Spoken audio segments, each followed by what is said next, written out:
Assalamualaikum YouTube, perkenalkan nama saya Humaira Fitriana. Kegiatan saya sekarang sebagai ibu rumah tangga yang sedang berbisnis dari rumah. Jadi saya mau cerita sedikit ya tentang diri saya, karena biar teman-teman nggak bingung ini channel apaan gitu kan masuk ke sini. Ini adalah salah satu channel YouTube saya yang saya khususkan untuk menceritakan pengalaman saya dalam menjadi praktisi talent mapping. Kenapa sih talent mapping? Atau teman-teman ada yang mungkin belum paham tentang talent mapping. Jadi saya jelaskan sedikit ya. Dengan latar belakang berasal dari keluarga yang bisa dibilang kurang harmonis. Jadi saya merasa bahwa saya harus belajar nih tentang relationship manusia agar saat saya nanti punya keluarga, anak-anak saya juga tidak merasakan apa yang saya rasakan gitu. Jadi mulai dari SMA saya sangat tertarik mempelajari tentang manusia, mulai dari baca buku tentang psikologi, kemudian tentang emotional quotient, ikut-ikut tes personality test, MBTI, dan segala macam tes-tes gratisan ya pada zaman dahulu kala itu. Kemudian saya punya cita-cita nanti suatu saat akan mau masuk jurusan psikologi. Sayangnya pada saat itu, namanya juga orang zaman dulu, orang tua zaman dulu itu selalu orientasinya kan, nah kalau jurusan ini kerjanya di mana nih? Jadi selalu mengkait-kaitkan jurusan dengan pekerjaan apa yang nanti kira-kira akan dijalani sama anaknya. Dan pada saat itu profesi sebagai psikolog itu belum terlalu terkenal, bahkan masih frame-nya seperti orang ngurusin orang sakit jiwa gitu kan. Akhirnya ya sudahlah, kita nurut orang tua. Kemudian saya pilih jurusan yang memang ada, karena waktu itu saya bisa masuk salah satu perguruan tinggi di Surabaya dalam waktu itu tuh beberapa jurusan saja. Jadi tidak pakai jalur tes, langsung saja dilihat dari nilai-nilai, dan salah satu jurusan yang bisa saya pilih dan akhirnya saya putuskan saya masuk statistik gitu kan. Sayangnya memang karena saya bukan orang yang suka dengan statistik, ya udah saya belajar seadanya. Tapi ada hal yang membuat saya sangat menarik untuk tetap bertahan di kampus, yaitu organisasinya. Di situ saya mulai belajar tentang bagaimana sih mahasiswa baru, bagaimana mereka bisa tumbuh dengan baik sebagai mahasiswa di kampus ini dan bisa berperan dalam masyarakat. Saya mengambil peran sebagai mahasiswa di bagian trainer soft skill. Jadi saya melatih mahasiswa baru untuk melatih soft skillnya, leadershipnya, kemudian bagaimana mereka berinteraksi dengan masyarakat dan segala macam. Kemudian setelah itu saya lulus, kemudian kerja di salah satu multinational company yang cukup terkenal. Dan tapi cita-cita saya tetap aja tidak surut lah. Bisa dibilang saya masih sering baca-baca buku tentang manusia, karena mungkin dorongan kuat bagaimana menciptakan hubungan yang baik antar manusia, baik itu saya dengan teman-teman, baik itu saya dengan siapapun gitu. Saya mencoba memahami apa sih yang ada di pikiran manusia lain, karena terkadang saya merasa kita itu sering berkonflik dengan orang lain karena kita nggak paham apa isi kepalanya gitu, dan kita tidak punya banyak kesempatan untuk memahami satu persatu orang dengan menanyakan apa sih isi kepalamu. Jadi saya lebih memilih membaca buku. Di situ saya mulai bisa menerima bahwa ada banyak sudut pandang lain dari orang lain gitu. Karena biasanya saya menganggap semua orang itu sama seperti saya, cara berpikirnya sama, tapi dengan buku-buku itu saya menjadi lebih bisa slow down gitu kan. Tidak lagi menuntut orang untuk bisa seperti saya atau bisa punya fase yang sama seperti saya, mengambil langkah-langkah yang seharusnya diambil menurut saya gitu kan. Di situ saya memahami ternyata saya sangat-sangat tertarik dengan dunia manusia, apalagi setelah saya menikah, punya 2 anak gitu kan. Saya selalu ingin memastikan bahwa saya memiliki hubungan yang sehat dengan pasangan saya. Hubungan yang sehat itu tidak hanya terlihat finansial yang mapan, kemudian fasilitas yang memadai, tapi justru kemapanan itu harus bersumber dari dalam hati gitu. apalagi perempuan ya yang pakai perasaan banget gitu kan. Jadi sedikit-sedikit kita harus ngobrol sama suami. Ngobrol sama suami pun juga ternyata ada caranya yang tepat gitu. Nggak bisa kita tiba-tiba ngobrolin apa yang sudah kita pikirkan, yang kita rasakan saat itu juga gitu. Bisa jadi tidak efektif pesannya tersampai dan akhirnya menjadi konflik keluarga. Dari situlah saya belajar banyak sekali hal tentang relationship keluarga, tentang relationship pasangan, baik itu dari buku psikologi, bahkan dari pendekatan secara agama Islam. Dan akhirnya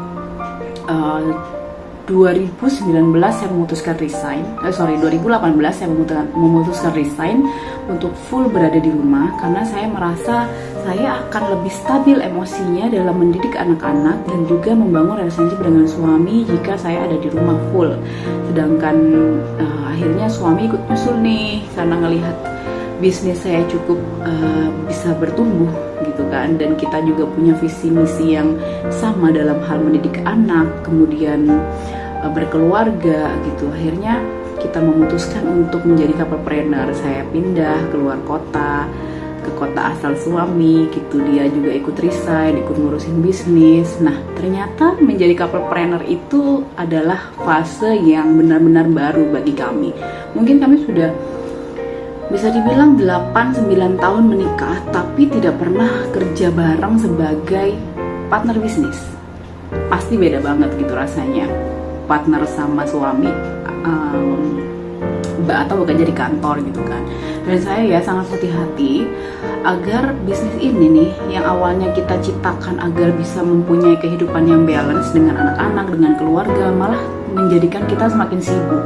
Dan semakin sibuk itu menjadikan 24 jam waktu itu untuk bisnis gitu. Dan ini bisa jadi nggak sehat dong kalau kita kalau saya dan suami itu nggak paham gitu peran penting kita itu ada di bagian mana gitu. Akhirnya saya mulai memutuskan diskusi sama suami ini, kita tuh perlu bantuan pihak ketiga yaitu psikolog. Jadi kita ikut Stephen test, kemudian ikut talent mapping atau bedah bakat untuk memahami sebenarnya kekuatan saya itu ada di mana dan kekuatan suami itu ada di mana. Karena kadang nih ini konflik yang sering banget terjadi hampir di semua rumah tangga yang saya temuin dan sudah curhat sama saya gitu kan.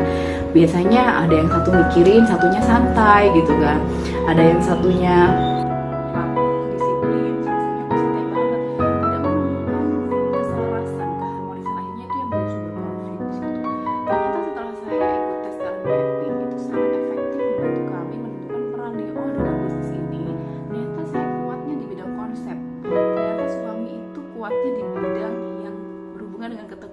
operasional gitu.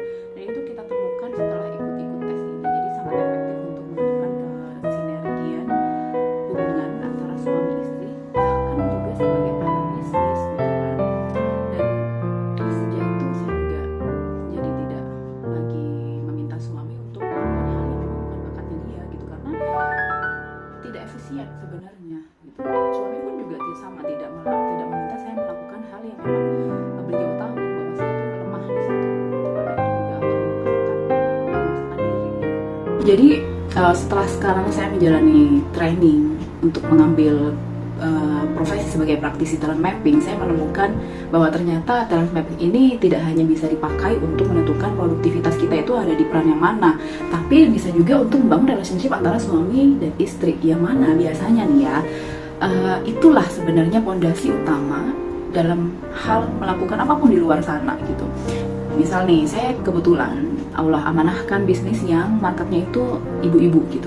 Pada saat ibu-ibu tuh banyak curhat tentang gimana sih bisnisnya gitu, kenapa sih kok sepi, kenapa sih kok kayaknya gitu-gitu aja gitu. Setelah saya gali-gali, ternyata memang sumber utamanya bukan pada bisnisnya, tapi karena relationship yang belum selesai, yang belum nyaman, yang belum harmonis dengan suami, dengan keluarga, belum mendapatkan belum mendapatkan fase yang balance dalam hal bagaimana cara mengatur waktu antara mendidik anak, kemudian mengaktualisasi diri, dan juga bekerja di dalam rumah gitu. Karena bekerja di dalam rumah tantangannya juga tidak mudah gitu. Kita harus benar-benar bisa membagi waktu sedemikian rupa agar semuanya balance gitu. Nah, dan ini sangat ada hubungannya dengan bagaimana hubungan yang sehat antara suami istri. Pada saat mereka hubungannya sehat, istri itu akan merasa lebih happy. Kemudian pada saat perasaan itu happy, kita akan merasa saya merasa lebih mudah sih kalau kita bawaannya itu happy, akan merasa lebih mudah untuk mengatur rumah, mendidik anak, bahkan menjalankan bisnis. Barulah dari situ kita bahas bisnis. Jadi saya menarik benang merah bahwa ternyata fondasi utama yang harus dibenerin, dalam tanda kutip dibenerin, diperbaiki adalah fondasi keluarga, fondasi relationship antara pasangan sebelum kita mau melakukan hal yang lain gitu. Suami saya juga pernah bilang nih dulu waktu masih kerja, kalau pengen kerjaanmu itu benerin dulu hubungan sama istrinya gitu. Karena itulah memang salah satu support system terbesar kita gitu. Keluarga adalah fondasi utama, organisasi paling kecil. Jadi kita bisa mengaturnya dengan baik, insya Allah kita bisa mengatur apa yang ada di luar sana. Dulu waktu bekerja saya merasa sangat rajin, bisa mengatur administrasi dengan rapi dan segala macam, sampai di titik saya merasa jenuh. Jadi saya resign. Kemudian di dalam bisnis pun saya merasa bahwa saya nggak banget nih kalau ngurusin administrasi gitu kan. Ternyata setelah ikut tes talent mapping, saya tahu nih bahwa ternyata bakat saya tuh nggak di situ. Talent mapping ini bukan ngomong bisa atau nggak bisa ya. Jadi kalau dibilang bisa, saya bisa melakukan itu semua karena ya itu hasil dari latihan bertahun-tahun gitu kan. Akhirnya terbiasa. Tapi apakah itu yang mau saya lakukan sampai seumur hidup? Ternyata tidak. Gitu. Saya kelihatan nih bahwa bakat saya teratas itu adalah bakat strategik, kemudian futuristic, ideation, communication, comment, dan self assurance gitu. Jadi saya tidak ragu mengambil satu keputusan yang memang sudah saya pikirkan strateginya seperti apa untuk mencapai ide-ide yang muncul begitu saja gitu. Allah kasih saya bakat ideation, jadi mudah sekali untuk menentukan mau bisnis apa, bagaimana langkahnya, bagaimana untuk bisa mencapai tujuan, itu dengan sangat mudah. Tapi saya perlu dibantu sama orang-orang yang memang punya ketekunan tersendiri, dan itu alhamdulillah suami saya ada bakat seperti itu gitu. Jadi di dalam bisnis pun itu sangat terbantu gitu. Nah, kenapa saya memutuskan untuk jadi praktisi? Itu pertanyaannya. Karena saya merasa banyak yang akan terbantu jika para teman-teman saya, para ibu menggunakan tools ini untuk bisa memahami pasangan lebih cepat gitu kan. Selama ini kan kita biasanya trial error ya setelah menikah. Oh ternyata dia orangnya kayak gini gitu. Tapi dengan tools ini kita bisa lebih cepat menilai atau memahami pasangan. Oh ternyata pasangan saya itu wajar nih kalau dia tidak langsung respon pada saat saya minta tolong hal yang seperti ini. Oh wajar nih kok dia kayak nggak berperasaan gitu. Padahal saya kok rasanya sensitif banget gitu. Ternyata ada di talent mapping tools yang bisa mengukur tingkat empati kita gitu, tingkat empati suami. Kalau kita tahu secara cepat, akhirnya kita bisa cepat memahami dan cepat memaklumi sehingga kita tidak lagi menuntut gitu. Dan pada saat relationship itu baik antara pasangan suami istri, maka insya Allah bisnisnya insya Allah akan lebih kuat pondasinya, pekerjaannya akan lebih santai dijalani di kantor gitu. Karena di rumah rasanya tenang, pulang ke rumah itu tidak ada hal-hal konflik yang signifikan yang membuat kita tuh stres gitu. Di pekerjaan pun pada saat kita paham tentang bakat kita itu ada di mana, kita akan lebih engage dengan kerjaan itu. Kita akan lebih kreatif, lebih inovatif, dan happy menjalankan pekerjaan itu. Jadi kalau ditanya apa sih sebenarnya yang paling ingin saya jalani sebagai praktisi talent mapping, saya lebih memilih menjadi planner dan konsultan. Jadi membantu teman-teman untuk mengarahkan bagaimana sih enaknya nih seharusnya langkah-langkah apa aja yang harus dilakukan dalam berbisnis, sebelum berbisnis, bahkan bagaimana sih cara menentukan partner bisnis yang tepat gitu, memilih tim yang tepat, atau dalam keluarga bagaimana caranya kita bisa membuat komunikasi yang efektif dengan suami, bagaimana kita bisa membuat suasana yang nyaman dengan keluarga. Jadi seperti itu.